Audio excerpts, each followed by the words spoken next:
야곱아, 내가 부른 이스라엘아, 내게 들으라. 나는 그니 나는 처음이요 또 나는 마지막이라. 과연 내 손이 땅의 기초를 정하였고 내 오른손이 하늘을 폈나니 내가 그들을 부르면 그들이 일제히 서느니라. 너희는 다 모여 들으라. 나 여호와가 사랑하는 자는 나의 기뻐하는 뜻을 온 땅에 온전히 이루리라. 아멘. 주님, 이 거룩하고 복된 날 저희를 부르시고 하나님 앞에 예배하게 하시니 감사합니다. 결실의 계절 이때에 주님 앞에 우리를 세우사 우리의 인생의 열매들을 보게 하시고 분주하게만 살았던 삶을 멈추게 하시고 이제는 내게 말씀하시는 하나님의 음성에 귀를 기울이게 하시니 감사합니다. 주님, 이 땅의 역사가 분주히 성장한다고 바쁘게만 살아왔던 때에 코로나를 통하여 멈추게 하시고 우리의 능력과 우리의 재주로 모든 것을 할 수 있다고 여겼던 그때에 코로나를 통하여 아무것도 할 수 없음을 보게 하신 것을 감사합니다. 하나님이 멈추시면 나아갈 자 없고 하나님이 금하시면 선을 넘을 자 없음을 고백하나니 이 시간 다시 한번 하나님 앞에 나온 거룩한 종들 한 사람 한 사람을 주님 앞에 세워주시고 이 결실의 계절에 우리의 인생의 열매가 있는가를 돌아보게 하옵소서. 들판에 열매를 보면서도 내 인생의 열매를 보지 못했던 분주함에서 벗어나게 하시고 이제는 열매를 주시는 하나님을 바라보게 하셔서 우리의 인생의 남은 생애 속에 아름다운 열매를 맺어가게 하옵소서. 열매를 기대하시고 열매를 기뻐하시는 하나님을 배웁게 하셔서 이제 남은 생애 속에 아름다운 열매를 추수하여 하나님께 영광을 돌리게 하옵소서. 성령이 오셔서 우리를 구별하시고 그 하나님과 깊은 교제를 이루는 거룩한 산제사 되게 하옵소서. 하나님의 기쁨 되게 하옵소서. 예수님의 이름으로 기원하옵나이다. 아멘. 찬송가 21장 하나님께 드립니다.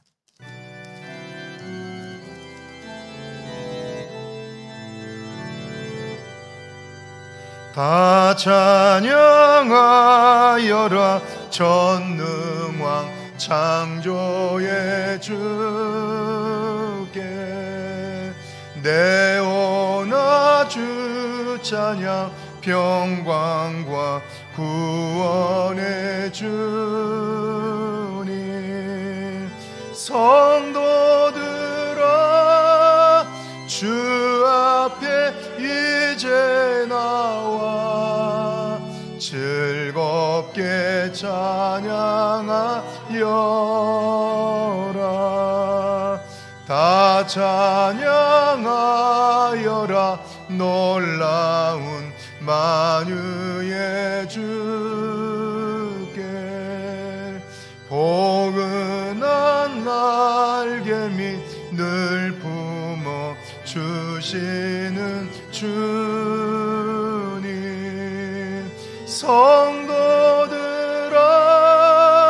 주님의 뜻 안에서 내 소원 다 이루리라. 다 찬양하여라. 온 몸과 마음을 바쳐 이 세상 만물이 주 앞에 다 나와 찬양. 성도들아 기쁘게 소리 높여 영원히 찬양하여라.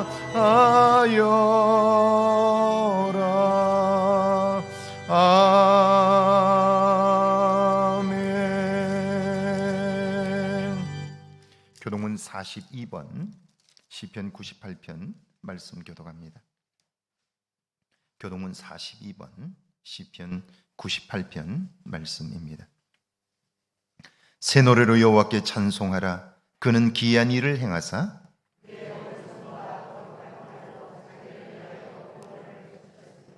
여호와께서 그의 구원을 알게 하시며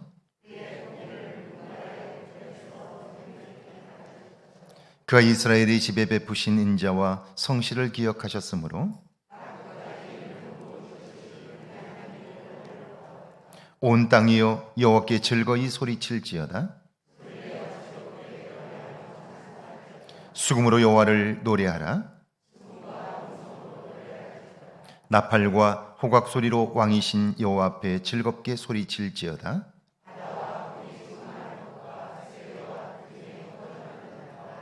함께 읽습니다. 여호와 앞에서 큰 물은 박수할지어다. 산악이 함께 즐겁게 노래할지어다. 아멘. 사도신경으로 우리의 신앙을 고백합니다. 전능하사 천지를 만드신 하나님 아버지를 내가 믿사오며 그 외아들 우리 주 예수 그리스도를 믿사오니 이는 성령으로 잉태하사 동정녀 마리아에게 나시고 본디오 빌라도에게 고난을 받으사 십자가에 못 박혀 죽으시고 장사한 지 사흘 만에 죽은 자 가운데서 다시 살아나셨으며 하늘에 오르사 전능하신 하나님 우편에 앉아 계시다가 저리로서 산 자와 죽은 자를 심판하러 오시리라. 성령을 믿사오며 거룩한 공회와 성도가 서로 교통하는 것과 죄를 사하여 주시는 것과 몸이 다시 사는 것과 영원히 사는 것을 믿사옵나이다. 아멘. 자리에 앉으셔서 찬송가 70장 하나님께 드립니다.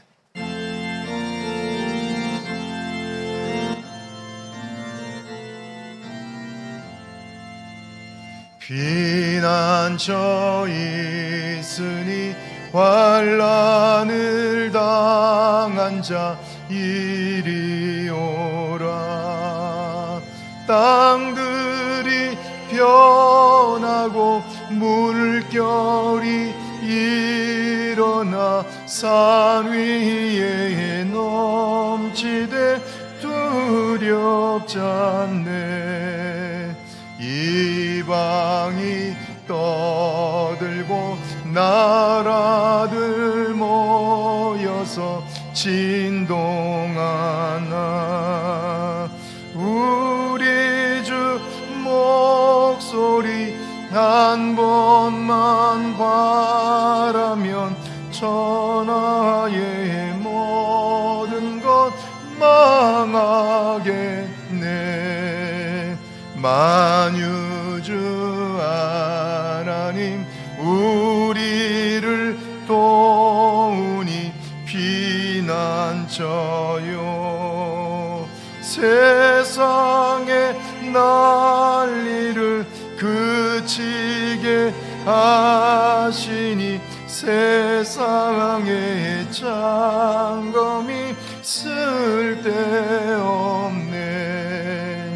마푸신 하나님 우리를 구하니 할렐루야.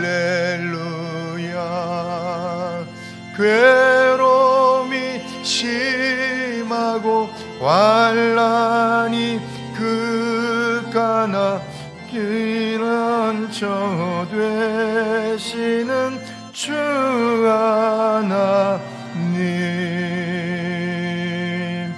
아멘. 김채영 주집사님 기도합니다.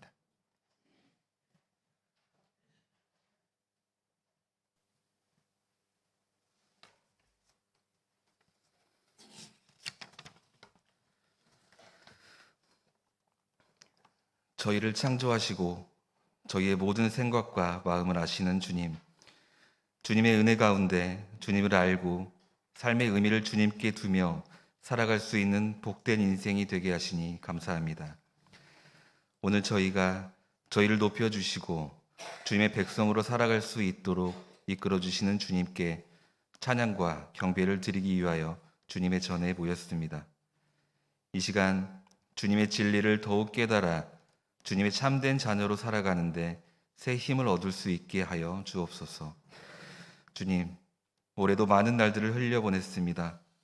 돌아보면 주님의 사랑 속에 거하며 기쁨을 누린 시간이 매우 짧고 부족하였음을 고백합니다.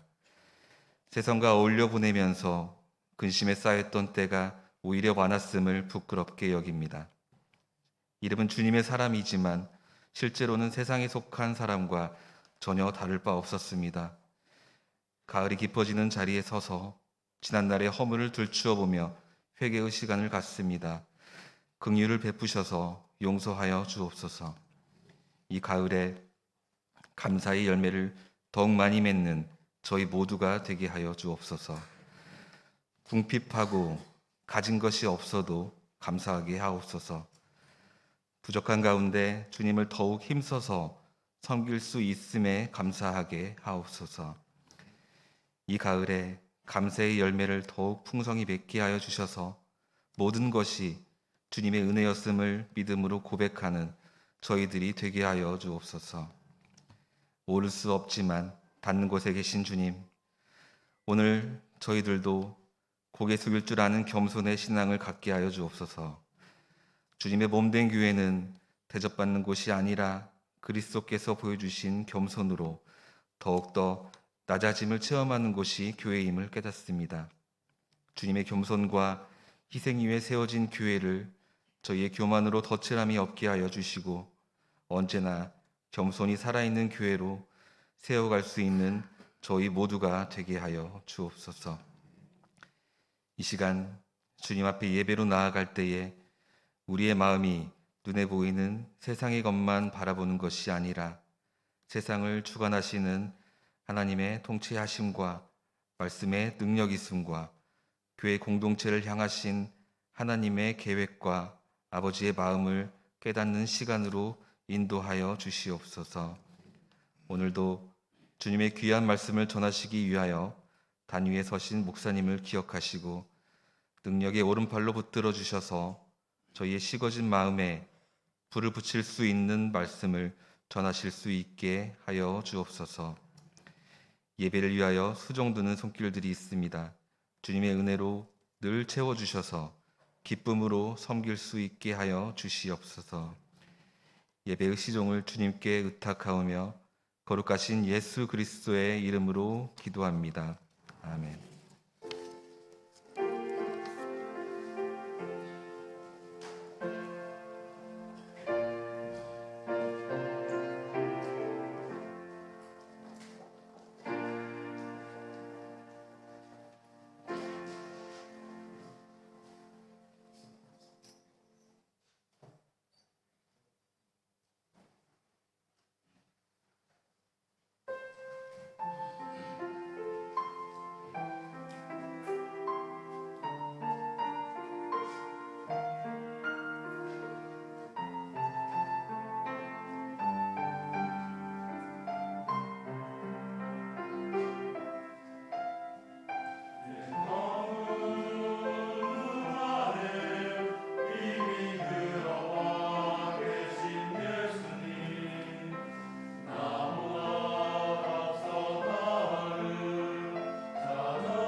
아멘. 우리 경례 박사께 고맙습니다.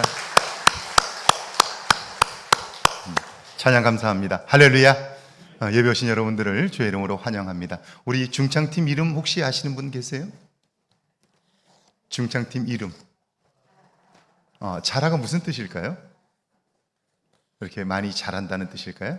씨를 뿌린다는 뜻입니다.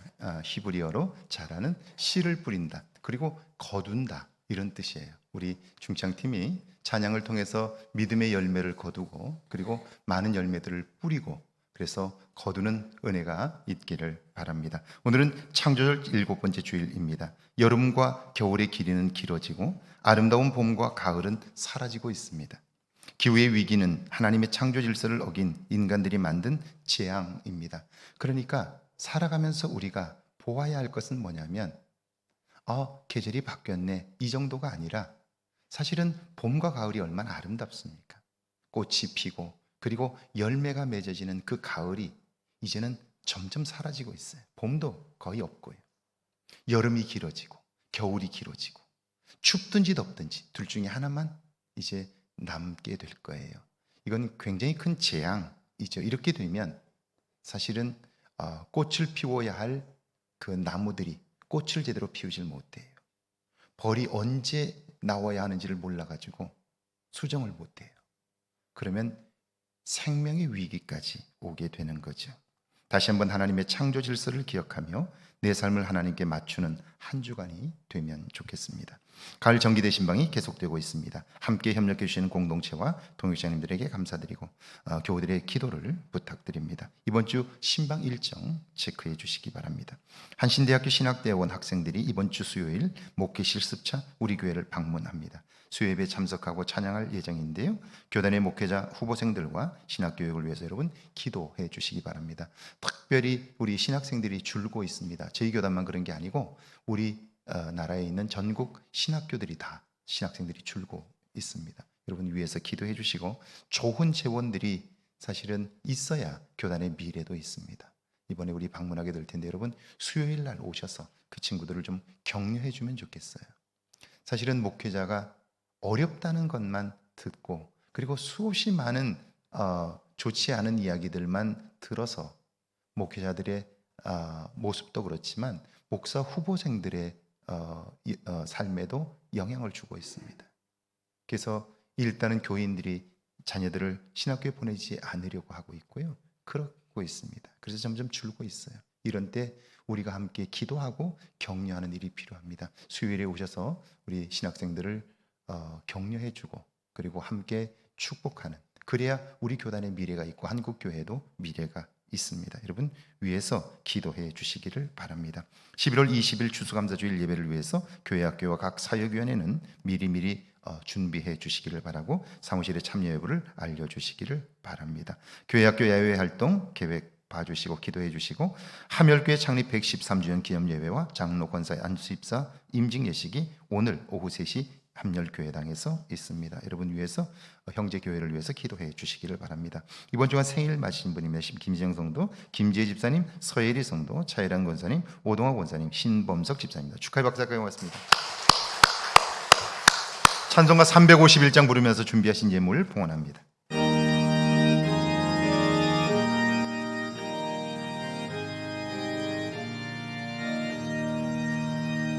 믿는 사람들은 주의 군사님 앞서가신 주를 따라갑시다. 우리 대장 예수 길을 들고서 접전하는 곳에 가신 것 보라. 믿는 사람들은 주의 군사님 앞서가신 주를 따라가. 우리 박수를 찬양할까요? 원수마귀 모두 원수마귀 모두 쫓겨가기는 예수 이름 듣고 겁이 납니다. 댄송 듣고 지옥 떨리니 영죄들아 주를 찬송합시다. 믿는 사람들은 주의 군사니 앞서가신 주를 따라갑니다. 세상 나라들은 멸망당하나 예수 교회여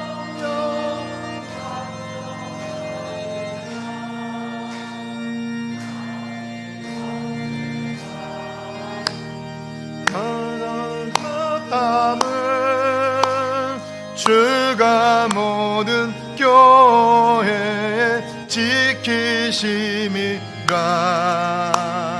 믿는 사람들은 주의 군사니 앞서가신 주를 따라갑시다. 백성들아 와서 함께 모여서 우리 모두 함께 개가 부르세. 영원토록 영광 권세 찬송을 우리 임금 주께 돌려보내세. 믿는 사람들은 주의 군사니 앞서가신 주를 따라갑시다.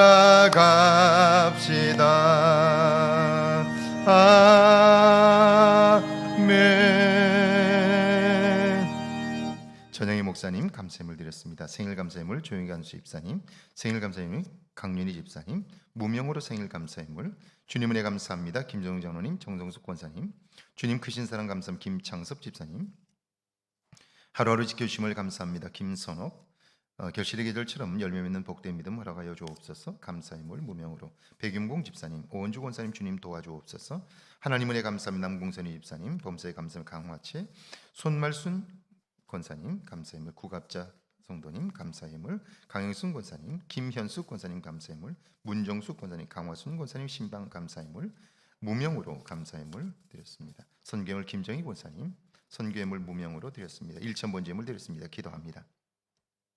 전능하신 하나님 아버지, 이 땅을 사는 동안 하나님의 은혜를 알게 하시고 그 은혜에 응답하며 살도록 우리를 이끄시니 감사합니다. 참 열심히 살아보지만 우리가 감사하지 않는다면 우리 삶은 점점 메마르고 많은 것을 가졌으나 만족하지 못하며 기쁨 가운데 거하지 못함을 고백하나니 주를 기억하고 감사하는 손길들을 축복하소서. 특별히 말씀에 순종하며 그 말씀을 따라 소중한 것을 주님께 드리는 귀한 손길을 축복하시고 이 땅을 사는 동안 하나님의 은혜로 인한 기쁨이 가득하게 하옵소서. 10의 1조와 주정예물과 주일 예물을 드리나니 마음을 담은 그 마음이 복되게 하셔서 마음으로 계획하는 일들마다 형통케 하옵소서. 알 수 없는 새로운 하나님의 계획들이 씨앗이 되어 심겨지게 하시고 때가 되매 자라게 하시고 열매를 맺어가게 하셔서 놀라운 일들로 인한 기쁨이 우리 속에 가득하게 하옵소서. 우리뿐 아니라 우리가 얻은 이 기쁨과 감격이 우리의 자녀 세대에까지 이어지도록 축복하여 주옵소서. 여러 모양으로 드려진 감사의 예물들을 받아주시고 주님 감사함으로 인한 기쁨이 더욱 풍성하게 하옵소서. 생일을 맞아 감사하는 손길들을 기억하시고 이 땅에 보내실 때 주신 재능과 은사가 마음껏 발휘되게 하셔서 이전에 알지 못했던 삶의 새로운 기쁨이 있게 하옵소서. 재능이 개발되게 하시고 땅에 묻어두었던 것들이 다시 한번 발화되어 하나님 앞에 하나님 열매로 영광 돌리게 하옵소서. 하나님 감사함으로 드린 예물들을 속에 그 마음들이 복되게 하시고 새 마음 되게 하셔서 새로운 은혜를 그 속에 가득 담게 하옵소서. 맑은 물이 흘러 하나님 더러운 물들이 하나님 씻겨가듯 우리의 마음에 하나님 담아두지 않아도 좋을 것들이 씻겨가게 하셔서 이제는 주님 주시는 은혜와 기쁨만이 가득하게 하옵소서. 마음의 소원을 담아드리는 일천번제의 물과 선교의 물을 받아주시고 주여 생명을 구원하는 일들이 마지막까지 우리를 통하여 이루어지게 하옵소서. 소원하는 일들을 속히 이루사 하나님의 살아계심을 모두가 보게 하옵소서. 기뻐하게 하옵소서. 아직도 우리 안에 결핍이 있다면 주님의 은혜로 채우셔서 이제는 만족하며 남은 생애를 살게 하옵소서. 예수님의 이름으로 축복하며 기도하옵나이다. 아멘.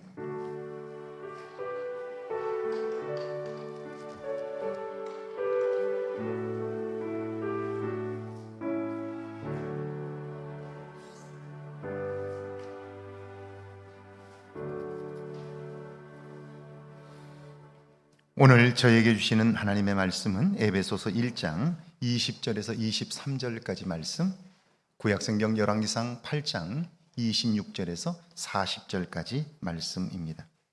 먼저 우리 신약성경 에베소서 1장 20절에서 23절까지 말씀입니다. 한 목소리로 함께 봉독합니다. 20절에서 23절까지 말씀입니다. 그의 능력이 그리스도 안에서 역사하사 죽은 자들 가운데서 다시 살리시고 하늘에서 자기의 오른편에 앉히사 모든 통치와 권세와 능력과 주권과 이 세상뿐 아니라 오는 세상에 일컫는 모든 이름 위에 뛰어나게 하시고 또 만물을 그의 발 아래에 복종하게 하시고 그를 만물 위의 교회의 머리로 삼으셨느니라. 교회는 그의 몸이니 만물 안에서 만물을 충만하게 하시는 이의 충만함이니라. 아멘. 구약성경 열왕기상 8장 26절에서 40절까지 말씀입니다. 열왕기상 8장 26절에서 40절까지 말씀, 제가 한 절 읽고 여러분들이 한 절 읽고 교독합니다. 26절에서 40절입니다. 교독합니다. 그런즉 이스라엘의 하나님이여 원하건대 주는 주의 종 내 아버지 다윗에게 하신 말씀이 확실하게 하옵소서. 하나님이 참으로 땅에 거하시리이까 하늘과 하늘들의 하늘이라도 주를 용납하지 못하겠거든 하물며 내가 건축한 이 성전이오리이까. 그러나 내 앞 하나님 여호와여 주의 종의 기도와 간구를 돌아보시며 이 종이 오늘 주 앞에서 부르짖음과 비는 기도를 들으시옵소서. 주께서 전에 말씀하시기를 내 이름이 거기 있으리라 하신 곳 이 성전을 향하여 주의 눈이 주야로 보시오며 주의 종이 이곳을 향하여 비는 기도를 들으시옵소서. 주의 종과 주의 백성 이스라엘이 이곳을 향하여 기도할 때 주는 그 간구함을 들으시되 주께서 계신 곳 하늘에서 들으시고 들으시사 사하여 주옵소서. 만일 어떤 사람이 그 이웃에게 범죄함으로 맹세시킴을 받고 그가 와서 이 성전에 있는 주의 제단 앞에서 맹세하거든 주는 하늘에서 들으시고 행하시되 주의 종들을 심판하사 악한 자의 죄를 정하여 그 행위대로 그 머리에 돌리시고 의로운 자를 의롭다 하사 그의 의로운 바대로 갚으시옵소서. 만일 주의 백성 이스라엘이 주께 범죄하여 적국 앞에 패하게 되므로 주께 돌아와 그의 이름을 인정하고 이 성전에서 주께 기도하며 간구하거든 주는 하늘에서 들으시고 주의 백성 이스라엘의 죄를 사하시고 그들의 조상들에게 주신 땅으로 돌아오게 하옵소서. 만일 그들이 주께 범죄함으로 말미암아 하늘이 닫히고 비가 없어서 주께 벌을 받을 때에 이곳을 향하여 기도하며 주의 이름을 찬양하고 그들의 죄에서 떠나거든 주는 하늘에서 들으사 주의 종들과 주의 백성 이스라엘의 죄를 사하시고 그들이 마땅히 행할 선한 길을 가르쳐 주시오며 주의 백성에게 기업으로 주신 주의 땅에 비를 내리시옵소서. 만일 이 땅에 기근이나 전염병이 있거나 곡식이 시들거나 깐부기가 나거나 메뚜기나 황충이 나거나 적국이 와서 성읍을 에워싸거나 무슨 재앙이나 무슨 질병이 있든지 막론하고 한 사람이나 혹 주의 모은 백성 이스라엘이 다 각각 자기의 마음에 재앙을 깨닫고 이 성전을 향하여 손을 펴고 무슨 기도나 무슨 간구를 하거든 주는 계신 곳 하늘에서 들으시고 사하시며 각 사람의 마음을 아시오니 그들의 모든 행위대로 행하사 갚으시옵소서. 주만 홀로 사람의 마음을 다 아심이니이다. 함께 있습니다. 그리하시면 그들이 주께서 우리 조상들에게 주신 땅에서 사는 동안에 항상 주를 경외하리이다. 아멘. 하나님의 말씀입니다. 할렐루야. 이번 한 주간에도 하나님의 은혜와 사랑이 여러분과 여러분의 가정에 넘치기를 주의 이름으로 축원합니다. 축원합니다. 우리 앞뒤 옆 사람과 인사할까요? 만나서 반갑습니다. 네. 뒤에 분들도 한번 인사하실까요? 만나서 반갑습니다. 한 주간도 평안하십시오. 네. 고맙습니다. 제가 오늘 아침 들어와서 하나님께 감사한 것 한 가지가 있습니다. 제가 저희 교회 부임한 이후에 사실 우리 지역이 시골 지역이기 때문에 젊은 분들이 많지 않았어요. 나이 드신 어른들이 주로 예배를 드리고 있었는데 나이 드신 어른들이 예배를 드리다 보니까 예배가 활력이 떨어져 있었어요. 근데 사실 예배에 있어서 타악기가 굉장히 중요해요. 타악기가 굉장히 중요한데 타악기를 할 만한 사람이 없었어요. 그래서 지금 이제 드럼이 여기 들어와 있는데 타악기를 할 수 있는 사람이 좀 있으면 좋겠다 하는 마음을 가지고 있었어요. 그래서 젊은 분들 중에 타악기를 할 수 있는 사람들을 발굴해서 교회가 레슨비를 주고 좀 시켜보려고도 했어요. 근데 그게 잘 안 돼요. 그래서 그러면 아예 우리 어린 친구들, 초등학교 아이들을 대상으로 해서 드럼 교실을 한번 열어서 드럼을 좀 가르쳐 보면 좋겠다 라고 해서 아이들의 수요를 한번, 중고등부 아이들과 초등학교 아이들의 수요를 한번 파악해 봤어요. 그랬더니 드럼을 배우겠다는 아이들이 꽤 여럿이 있어요. 그래서 그럼 잘 됐다. 그래서 드럼 선생님을 한번 모시자 라고 해서 드럼 선생님을 모셨어요. 그리고 주일 오후에 아이들에게 드럼을 할 수 있도록 토요일에 모임을 가지기 시작했어요. 아이들이 굉장히 여럿 와서 배우기 시작했고요. 그때 드럼 선생님으로 오신 분이 우리 지금 현재 청년부 2부 예배 때 드럼을 맡고 있는 청금성 형제 와서 아이들을 가르쳐 주기 시작했어요. 청금성 형제에게 제가 레슨비를 주겠다고 했더니 하나님께 거저받았다고, 자기는 안 받겠다고 그래요. 그게 제가 마음이 너무 들어서 우리 금성 형제를 위해서 정말 매일매일 기도했어요. 그리고 드럼을 배웠던 아이들이 지금은 일부 예배 때, 수요 예배 때 와서 드럼을 치고 있는데 여러 친구들이 드럼을 준비해서 이제는 돌아가면서 주일 일부 때에도 맡고 있는데 오늘 찬영이가 드럼을 하는데 굉장히 잘한 거 보셨죠? 자, 우리 지역은 농촌이기 때문에 안 돼라고 생각할 수 있지만 그때에도 할 수 있는 일들을 하게 되면 이런 은혜를 경험할 수 있게 돼요. 그 드럼을 가르쳤던 금성 형제가 저희 교회에 오게 되었고 2부에서 드럼을 치고 청년부에서 활동을 하고 있는 걸 보면 얼마나 감사한지 몰라요. 그러니까 하지 않으면 사실은 할 수 없지만 그러나 하기 시작하면 하나님이 도와주셔요. 우리가 시골 지역에 있지만 어떻게 아름다운 예배를 드릴 수 있을까를 생각하게 되었고요. 그래서 한 걸음 오케스트라를 시작했어요. 전공한 사람은 그때는 아무도 없었어요. 처음 다 시작한 사람들이었어요. 그런데 한 해, 두 해, 세 해, 네 해 지나다 보니까 이제는 조금 준비가 되어서 이번 코로나 때에 성가대가 찬양을 할 수 없었는데 그 팀들이 예배 찬양을 돕게 되었어요. 그리고 지금은 다른 예배에도 초청을 받아서 찬양을 할 수 있는 정도가 되어서 얼마나 감사한지 몰라요. 오늘도 제가 중창팀을 하나 만들어서 찬양하는 기쁨을 좀 회복하면 좋겠다는 마음을 늘 가지고 있었어요. 그리고 기도했어요. 그런데 오늘 여러분 보셨죠? 자라 중창팀이 나와서 찬양을 하게 되었어요. 제가 왜 중창팀을 하면 좋겠다라고 생각했을까요?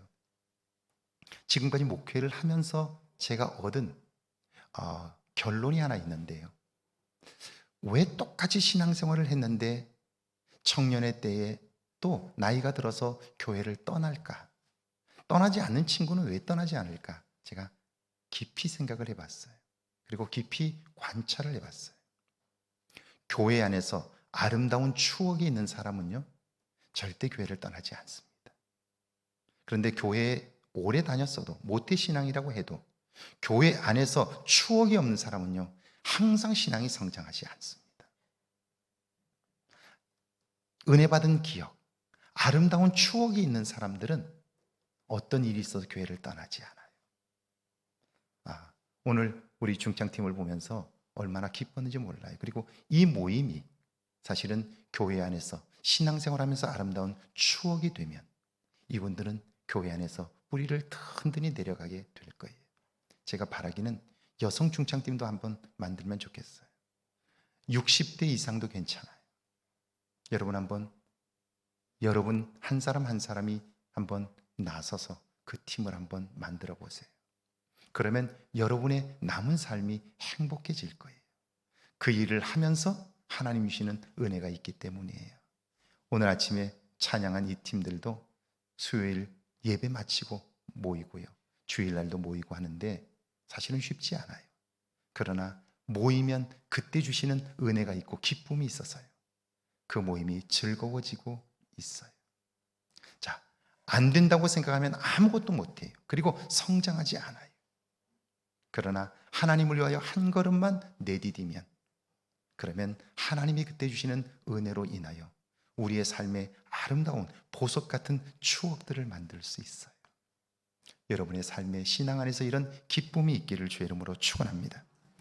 여러분은 살면서 나는 뭐든지 할 수 있어 이렇게 생각하시나요? 아니면 내가 할 수 있는 게 별로 없어 이렇게 느끼시나요? 이 대답에 따라 여러분의 삶이 달라집니다. 내가 모든 것을 할 수 있다고 믿는 사람은 결코 하나님을 믿지 않습니다. 하나님의 필요를 느끼지 않기 때문이에요. 그러나 자신의 부족함을 느끼는 사람은 하나님을 의지해요. 하나님의 도움이 절대적으로 필요하기 때문이지요. 여러분은 살면서 자신이 의롭다고 생각하시나요? 아니면 나는 죄를 지을 수밖에 없는 존재라고 여기시나요? 자기 의를 주장하는 사람은요, 다른 사람의 허물을 얼마나 잘 보는지 몰라요. 그러면 내가 낫다, 누구보다 낫다는 우월감으로 인하여 잠시 기뻐할 수는 있지만, 그러나 그 사람은 자신의 허물을 볼 수 없게 돼요. 그러면 망하는 거죠. 반면에 자신의 죄인됨을 인정하는 사람은 겸손할 수 있습니다. 자신의 삶에 솔직하고요, 그래서 누구에게나 편안합니다. 그뿐 아니라 그 문제를 해결하기 위해서 하나님을 찾습니다. 십자가는 바로 이런 인간에 대한 이해가 있어야 비로소 설명이 가능합니다. 성경은 이 땅에 사는 모든 인간은 죄와 더불어 살아 자기 자신을 과신하고요, 욕심에 끌려 살 수밖에 없다고 진단합니다. 오늘 우리가 겪는 모든 문제들이 바로 여기에서 오는 건데요, 이런 문제들로 인하여 인간은 결국 파멸에 이르게 되는 거예요. 저는 2차 세계대전 중 일본군에 의하여 자행된 난징 대학살에 관한 자료들을 읽었습니다. 그걸 보면서 인간이 얼마나 악한가를 또 한 번 확인했는데, 인간은 결국 망할 수밖에 없다, 그대로 두면 인간은 스스로 멸망할 수밖에 없다 하는 생각을 할 수밖에 없었습니다. 1937년 중일전쟁이 발발하면서 일본군은 파죽지세로 중국 국민당의 수도 난징을 점령합니다. 그들은 중국인들에게 두려움을 주기 위해서 조직적으로 중국 사람들을 살해하는데요, 역사상 인간이 인간에게 행한 가장 끔찍한 사건 중에 하나로 평가되고 있습니다. 난징 대학살을 생생하게 다룬 책 역사는 힘 있는 자가 쓰는가에 보면 일본 군인들은 난징에서의 6주 동안 군인, 민간인 할 것 없이 30만 명을 죽였습니다. 30만 명이 얼마나 큰 인구인지 여러분 아시나요? 익산시 인구, 태어난 갓난아이부터 시작해서 어른까지 전부를 죽인 거예요. 익산시에 있는 사람 전부를 전멸시킨 거예요. 어마어마한 거죠. 그들이 사람들을 죽이는 방법을 보면 처음에는 딱 치는 대로 죽였습니다.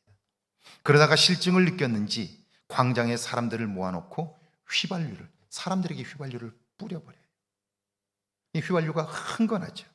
거기다가 기관총을 쏘면 불이 나서 타 죽는데 시체가 산더미였습니다. 사람들을 두 줄로 세워놓고 누가 100명의 목을 빨리 자를 수 있는지 시합도 했고요, 사람들을 연병장에 풀어놓고 한 사람씩 조준해서 사격하는, 사살하는 인간 사냥도 저질렀습니다. 어린 아이들은 총에 칼을 꽂아서 거기다 세워놓고 거기다가 던져서 죽였고요. 수백 명의 산 사람들을 생매장하기도 했습니다. 그뿐 아니라 사람이 얼마나 맞으면 죽는지 실험도 했고요. 나중에는 생체 실험실로 보내 수없는 사람들을 마루타로 사용했습니다.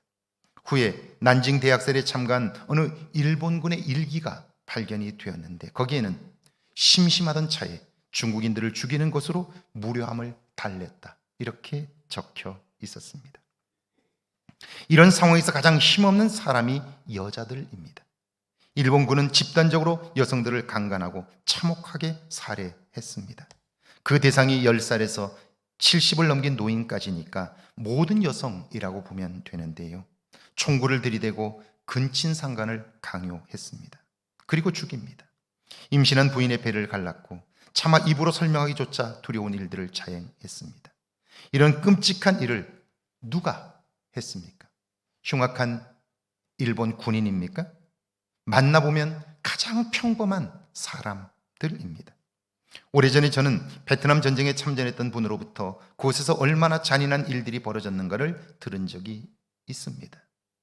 평범한 사람들이 돌아와 보면 이웃집 아저씨 같은 사람들이 이런 악독한 일들을 행한 거예요. 걸프전 당시 바그다드의 백화점과 마켓이 그 사람들에 의하여 약탈당하는 모습들을 여러분은 보셨을 겁니다. 그들의 종교에 의하면 도둑질을 한 사람은 그 도둑질한 손을 자르도록 되어 있습니다. 그런데도 그렇게 하는 자들이 누굽니까? 사람들입니다. 오늘날 신문과 매스컴을 통해 보여지는 모습들이 무엇입니까? 돈 몇 푼에 다른 사람뿐 아니라 부모와 형제, 자식도 죽이고 속고 속이는 사람들의 추악한 행태들 아닙니까? 그런데 그게 남의 이야기입니까? 오늘 우리 안에도 이런 미움과 다툼, 시기와 질투가 있지 않습니까? 그래서 갈등하며 살고 있지 않습니까? 여러분, 이런 인간의 삶에 소망이 있을까요? 조금만 깊이 들여다보면 세상은 절망적입니다. 분명한 것은 인간 스스로 그 수렁에서 나올 수가 없습니다. 누군가 건져주지 않으면 살아날 수 없는 거예요. 자기에게는 무한히 관대하고 남에게는 항상 엄격해. 내가 그러면 그럴 수 있어요. 남이 그러면 어떻게 그럴 수 있느냐는 거예요. 여러분, 이런 사회가 어떻게 오랫동안 유지가 될 수 있을까요? 망할 수밖에 없는 거예요. 어디에서 소망을 찾을 수 있을까요? 자, 여러분이 만약 부모라면 자식이 이런 상황이 되었을 때 어떻게 하시겠습니까? 아버지 되신 하나님은 파멸을 향해 달려가는 사람들을 위하여 살 길을 준비하셨습니다. 그것이 오늘 신약의 본문입니다. 에베소서 1장 20절인데요. 같이 한번 읽습니다. 그의 능력이 그리스도 안에서 역사하사 죽은 자들 가운데서 다시 살리시고 하늘에서 자기의 오른편에 앉히사. 그의 능력이, 이때의 능력이란 하나님의 능력입니다. 그 능력이 예수님에게 임하셨습니다. 당시 예수님은요, 십자가에 달려 죽으시고 캄캄한 무덤에 들어가셨습니다. 바로 그곳에 계신 예수님에게 하나님의 능력이 임하였고요. 그 능력이 죽은 예수님을 살리셨습니다. 이것을 우리는 예수님의 부활이라고 부르는데요. 이 사건엔 목격자들이 있습니다. 그러니까 예수님의 부활은 사람들이 머리로 만들어낸 관념적인 사건이 아닙니다. 신학적인 토대를 세우기 위해 고안해낸 교리적인 사건도 아니에요. 이것은 하나님이 직접 개입하신 역사적인 사건입니다. 그래서 그 예수님을 만났고 믿은 사람들이 살아나신 주님을 증언했는데요. 부활하신 주님을 증거하다가 수많은 사람들이 죽임을 당하게 되었습니다. 그렇다면 예수님의 부활이 왜 그렇게 중요할까요? 그들은 예수를 믿은 이후에 예수님은 살아나셨다고 증언했는데 그걸 싫어하는 유대인들에 의해서 엄청나게 많은 사람들이 죽임을 당하게 돼요. 예수님의 부활이 왜 중요하기에 목숨을 걸고 그걸 전했을까요? 사도 바울은 그 이유를 이렇게 설명합니다. 만일 그리스도 안에서 우리가 바라는 것이 다만 이 세상의 삶뿐이면 모든 사람 가운데 우리가 더욱 불쌍한 자이리라. 그러나 이제 그리스도께서 죽은 자 가운데서 다시 살아나사 잠자는 자들의 첫 열매가 되셨도다. 이렇게 말해요. 예수님을 구원자로 믿는 우리들에게 만약 이 세상의 삶이 전부라면 저를 비롯하여 여러분 전부는 가장 불쌍한 사람이라는 거예요. 왜요? 예수님을 믿는다는 이유로 얼마나 많은 시간을 바쳤습니까? 물질을 바치고 정말 하고 싶은 것들도 얼마나 많이 참으셨습니까? 때론 비난도 받고 억울해하고 억울해도 참고 살지 않으셨습니까? 왜 시간과 생명을 낭비하고 마음고생하면서까지 기쁘게 그 일을 감당했나요? 죽음 이후에 하나님을 만나면 그분과 함께 사는 영원한 삶이 있음을 믿기 때문 아닌가요? 아니, 이 땅에서 그분과 함께 영원한 삶을 살기 때문이지요. 그걸 보여주는 것이 바로 예수님의 부활 사건이에요. 그러니까 예수님의 부활이 없다면 기독교 신앙도 믿음도 소용이 없는 거예요.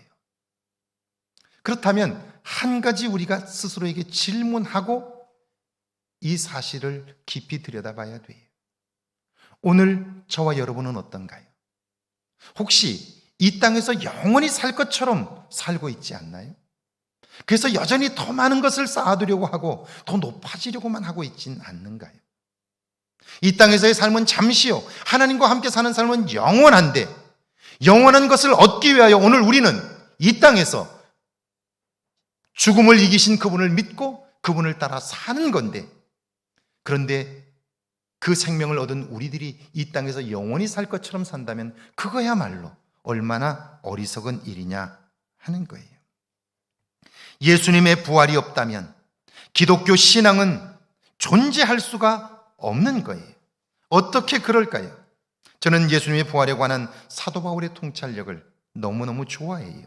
그래서 늘 이 말씀을 묵상하는데요. 그는 예수님의 부활을 이렇게 표현했습니다. 그리스도께서 죽은 자 가운데서 다시 살아나사 잠자는 자들의 첫 열매가 되셨도다. 그래요. 예수님의 부활 사건은 마치 죽은 나무가 살아 열매를 맺은 것과 같다는 거예요. 열매는 사람들에게 기쁨을 주지요. 예수님의 부활이 그렇습니다. 그를 구원자로 믿는 사람들 모두에게 부활하신 예수님은 삶의 기쁨을 주십니다. 모든 사람이 다 죽음에 갇혀 있고요. 죽음을 두려워하고 있어요. 이번 코로나 상황에서 사람들이 두려워한 게 뭡니까? 코로나인가요? 아니에요. 죽음이에요. 코로나로 인하여 우리의 생명이 위협을 받는다는 사실을 알게 된 사람들은 그 죽음을 두려워한 거예요. 그러니까 모든 인류는 다 죽음의 포로가 되어 살고 있는 거죠. 그런데 잠자는 자들의 첫 열매가 되셨어요. 누가요? 우리가 주인으로 믿는 그분. 우리의 생명의 주가 되신 그분이 잠자는 자들의 첫 열매가 되셨다는 거예요. 씨앗 열매 속에는 씨앗이 있습니다. 생명의 씨앗인 예수님을 내 안에 모시면 그분으로 인하여 내 안에도 생명의 씨앗이 심겨지는 거예요. 그리고 내 안에서 생명나무가 자라게 되는 거죠. 생명나무가 자라면 그때부터 나는 나의 한계를 넘어설 수 있게 되고요. 죽음을 이긴 사람들이 되는 거예요. 죽음을 이긴 자가 되기 때문에 세상에 살면 모든 사람들이 다 죽음을 두려워하는데, 그런데 죽음을 두려워하지 않는 유일한 사람들이 되게 되고요. 그게 세상 속에 살지만 구별된 우리들로 살게 하는 거예요. 그리고 그 죽음을 이긴 사람들만이 이 땅에서의 삶이 잠시이기 때문에 이 땅에서 관계에서 묶이지 않아요. 누군가를 향하여 미움을 갖게 되어 미움의 포로로 살지 않을 수 있게 되는 거예요. 왜요? 이 땅에서의 삶이 잠시이기 때문이죠. 중국 선교사로 헌신했던 프리스턴 신학교의 샘 모펫 교수님이 계십니다. 그분이 가끔 중국에서 겪었던 이야기들을 학생들에게 들려주셨는데, 모택동이 이끄는 공산당이 선교사님의 집과 재산을 다 빼앗았습니다. 선교본부에 불을 질렀고요. 심지어 선교사님의 가까운 친구 몇 사람을 죽였습니다. 선교사님과 가족들은 가까스로 곳을 빠져나왔는데 나와서 되어진 일들을 놓고 볼 때 모택동과 그의 추종 세력들을 용서할 수가 없는 거예요. 자, 그곳에서 선교사님이 잘못한 게 하나도 없어요. 해를 끼친 것도 없어요. 그러니까 생각만 해도 분노가 치밀고 기도를 할 수 없으니까요, 위기를 만난 거예요. 그때 그분이 울며 기도했는데 하나님께서 이렇게 말씀하셨어요. 우리가 우리의 죄를 용서해 준 것 같이 우리의 죄를 용서해 주시옵고.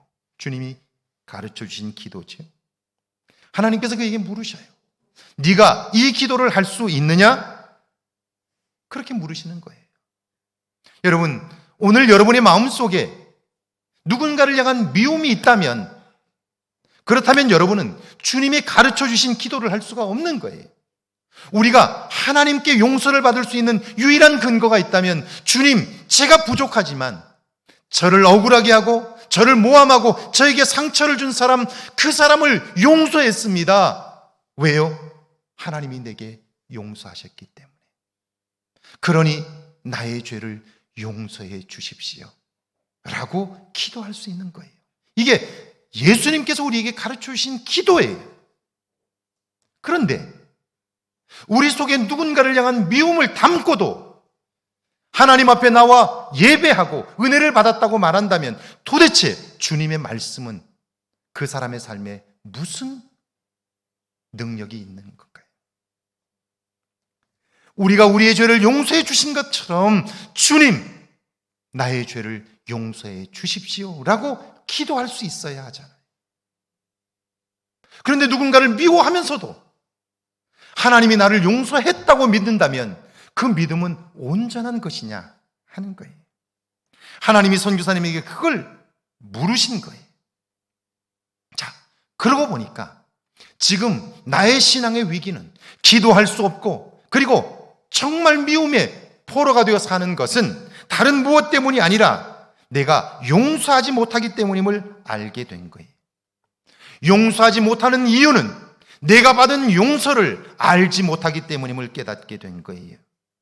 자, 만약 내가 용서하지 못한다면 내 죄도 용서받지 못하고, 용서받지 못한 내 죄는 어떻게 되는 걸까요?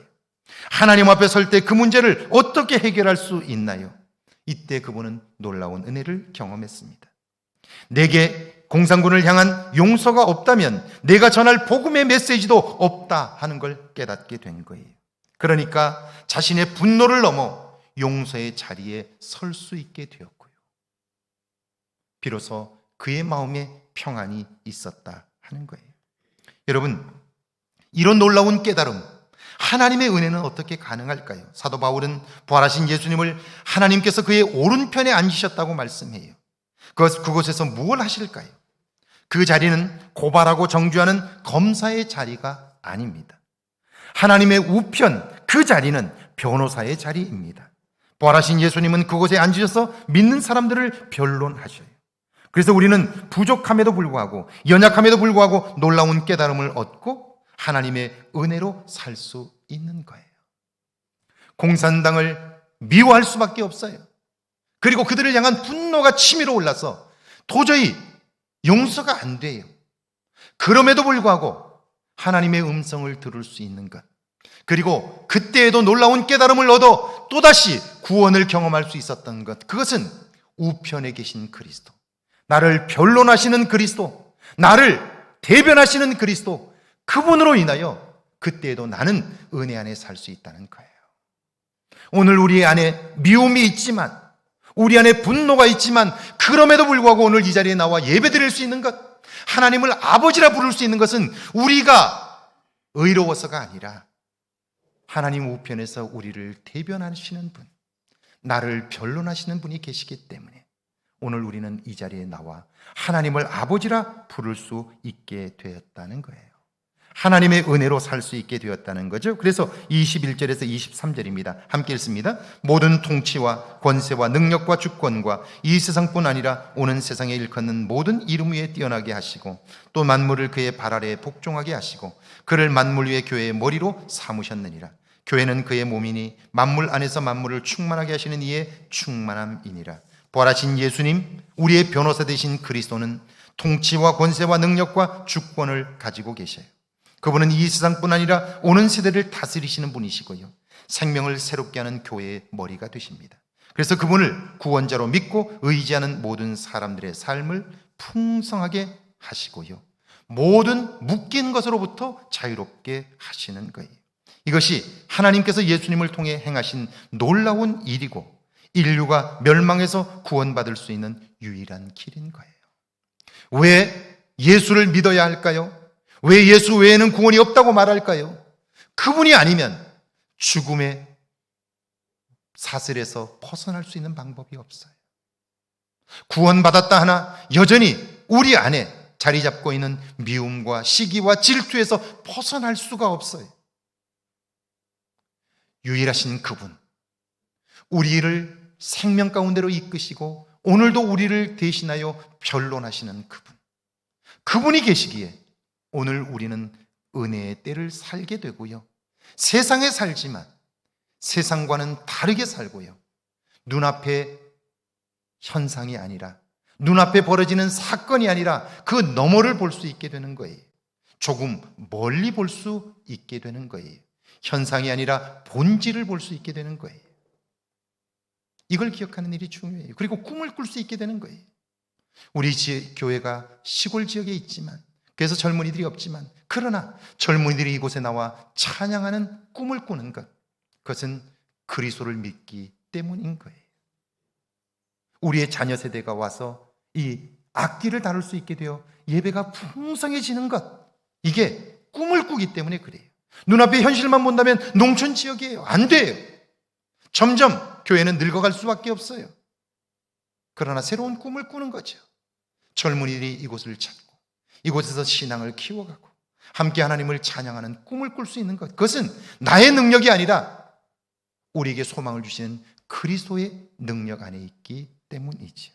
오늘 구약의 본문을 보실까요? 열왕기상 8장 26절과 27절입니다. 함께 읽습니다. 그런즉 이스라엘의 하나님이여 원하건대 주는 주의 종 내 아버지 다윗에게 하신 말씀이 확실하게 하옵소서. 하나님이 참으로 땅에 거하시리이까 하늘과 하늘들의 하늘이라도 주를 용납하지 못하겠거든 하물며 내가 건축한 이 성전이오리이까.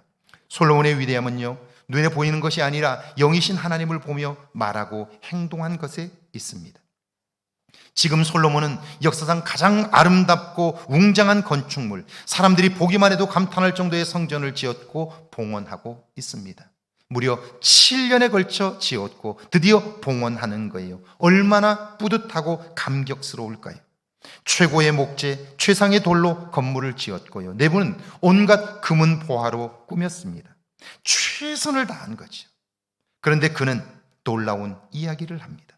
하나님, 내가 정성껏 성전을 지었다고 해도 하나님이 계시기에는 너무나 부족합니다. 사람이 만든 건물에 어찌 하나님이 거하실 수 있습니까? 이렇게 고백하는 거예요.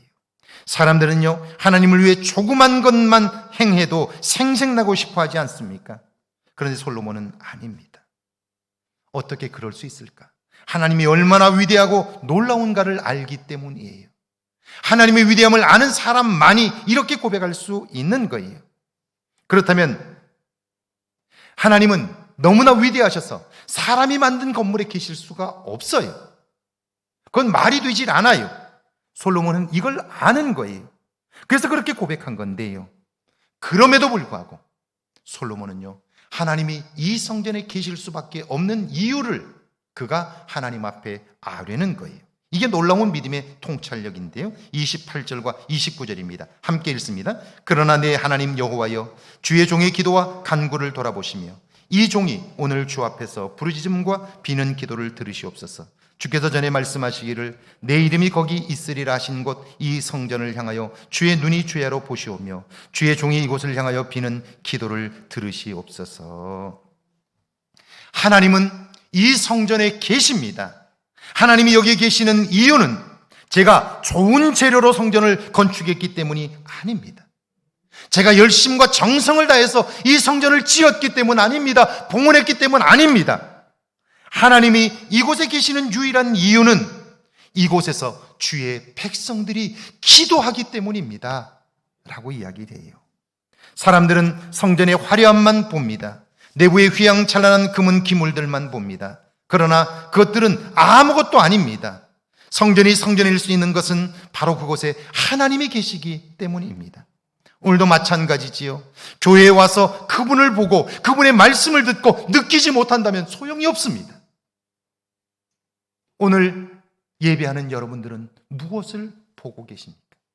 그리고 무엇을 느끼고 있습니까?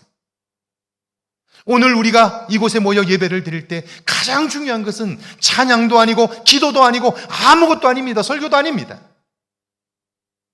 오늘 우리가 드리는 예배에서 가장 중요한 것은 우리의 예배를 받으시는 하나님입니다. 그분을 느끼고 사람의 말 속에 담긴 하나님의 음성을 들을 수 있다면, 우리가 찬양을 부를 때 그 찬양을 받으시는 하나님을 느낄 수 있다면, 우리가 기도할 때 그 기도를 들으시는 하나님을 기억할 수 있다면, 그것이 오늘 여러분이 이 자리에 있는 이유인 것이죠. 그리고 그걸 기억하며 드리는 예배, 그걸 기억하며 드리는 찬송, 그 하나님께 드리는 예배가 가장 아름다운 예배가 되고 능력 있는 예배가 되는 거예요. 그렇습니다. 솔로몬은 그걸 알고 있는 거예요. 그걸 보고 있는 거예요. 그러니까 세상 사람과는 다른 놀라운 일들을 이야기하는 거죠. 솔로몬은 30절 이하에서 하나님이 여기 계셔야만 하는 이유는 주의 백성들이 이곳에서 기도하기 때문입니다 라고 이야기를 하고요. 그래서 하나님께 이렇게 기도합니다. 주의 백성이 어디에 있든지 이곳을 향해 기도할 때 그 기도를 들어주옵소서. 우리가 일터에서 일하다 예상치 않은 어려움을 만나 쓰러지게 되었을 때, 그때 성전을 향하여 무릎을 꿇고 하나님, 무너진 내 삶과 내 기업을 축복하시고 다시 일으켜 주십시오 라고 기도할 때 하나님 이곳에서 응답해 주십시오 라고 기도해요. 악한 자가 죄를 지어 문제가 되거든 이곳에서 기도할 때 악한 자에게 벌을 내려 주십시오. 죄로 인하여 전쟁에서 패하였을 때 이곳에 나와 기도할 때 죄를 용서하시고 그 백성이 안전하게 돌아오게 하옵소서. 이 백성의 죄로 인하여 하늘이 닫혀 농사할 수 없을 때 이곳에서 기도하면 하늘의 비를 내려 주옵소서. 이 땅에 기근과 전염병, 재앙이 닥칠 때 이곳에서 기도하면 우리의 기도를 들으시고 하나님의 뜻대로 해결해 주옵소서. 그러면서 40절입니다. 함께 읽습니다. 40절입니다. 그리하시면 그들이 주께서 우리 조상들에게 주신 땅에서 사는 동안에 항상 주를 경외하리이다. 솔로몬은요, 아름다운 성전을 건축하고 그곳으로 자랑 삼지 않습니다. 자신을 과시하지도 않습니다. 오히려 하나님이 행하실 일을 기대하며 도움을 구합니다. 사람들은 성전의 화려함만을 보았어요. 그 웅장함을 보면서 탄복했어요. 그런데 솔로몬은 그걸 보는 것이 아니라 그곳에 계시는 하나님을 보고 있어요. 이걸 보지 못했던 예수님 당시의 유대인들, 그들은 성전의 화려함을 보면서 찬송했어요. 하나님께서 계신가 계시지 않는가는 관심이 없었어요. 그런 그들을 향해서 예수님이 말씀합니다. 이 성전이 돌 위에 돌 하나도 놓이지 아니하리라. 이 성전이 무너지리라. 그렇게 말씀하셔요. 왜 성전이 무너져야 할까요? 보아야 할 것을 보지 못하기 때문이에요. 성전은 하나님이 계실 때 성전인 거예요.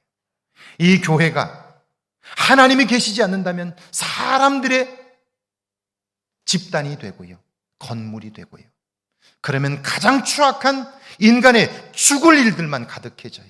냄새나는 곳이 되고 마는 거예요. 오늘 여러분은 이곳에 좌정하신 하나님을 의식하고 계신가요? 그래서 그 하나님께 진실로 도움을 구하며 살고 계신가요? 이것이 솔로몬을 위대하게 하고요, 백성들을 행복하게 한 것입니다. 이번 한 주간 하나님께서 예수님을 통해 내게 행하신 일들을 기억하십시오. 그리고 받은 은혜를 갚기 위해 마음을 다해 응답하십시오. 솔로몬의 지혜와 능력이 여러분의 삶에도 경험되기를 주의 이름으로 축원합니다. 찬양하고 기도합니다.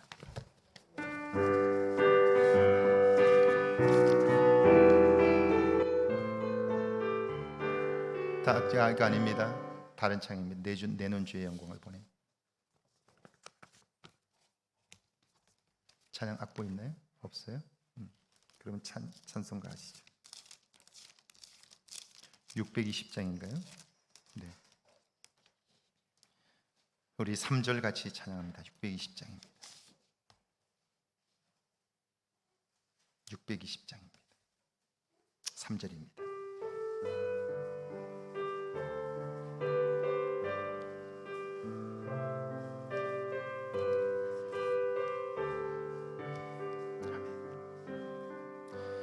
여기에 모인 우리 사랑받는 주의 자녀라, 사랑받는 주의 자녀라. 주께서 뜻하신 바 우리를 통해 펼치신다, 우리를 통해 펼치신다. 고통과 슬픔 중에 더욱 주님 의지하오.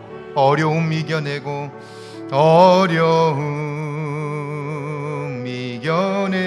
주님 더욱 찬양하라.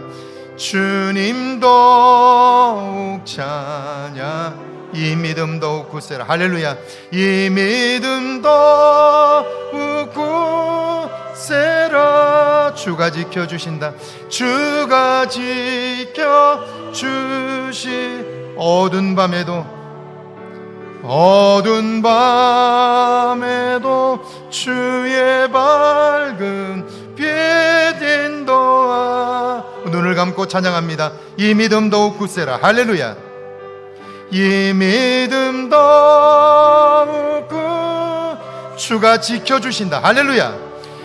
주가 지켜주신다. 어두운 밤에도 주의 밝은 빛 인도하여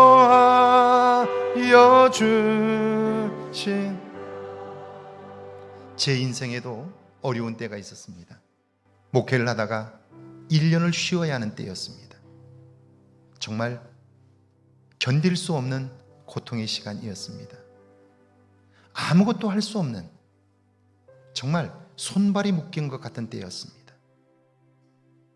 그런데 그때 주일에 예배를 한번 드리러 갔는데요, 새벽 3시부터 일어나서 아침 6시까지 매일 새벽 3시간 이상을 울며 통곡하며 기도하지 않고는 견딜 수 없는, 죽고 싶은 시간들이 있었습니다. 기도하지 않고는 견딜 수가 없는 고통의 시간이었습니다. 그런데 그때 주일에 예배를 한번 드리고 그때 들었던 말씀이 힘이 되어 한 주간을 살 수 있었습니다. 제 인생에 가장 어렵고 힘든 때 예배가 저를 살렸습니다. 만약 예배가 없었다면 저는 삶을 포기했는지도 모릅니다. 얼마나 고통스러운 시간이었는지 모릅니다. 하나님이 계시기 때문에 우리는 다시 일어날 수 있습니다. 우리를 변론하시는 그리스도께서 계시기 때문에 어떤 자리에 있어도 우리는 다시 설 수 있습니다. 오늘 말씀을 기억하면서 한번 조용히 기도하고요, 이번 한 주간 예수 그리스도를 통해서 내게 행하신 일들을 기억하게 해달라고요, 함께 기도합니다. 하나님 아버지, 은혜와 사랑을 감사합니다.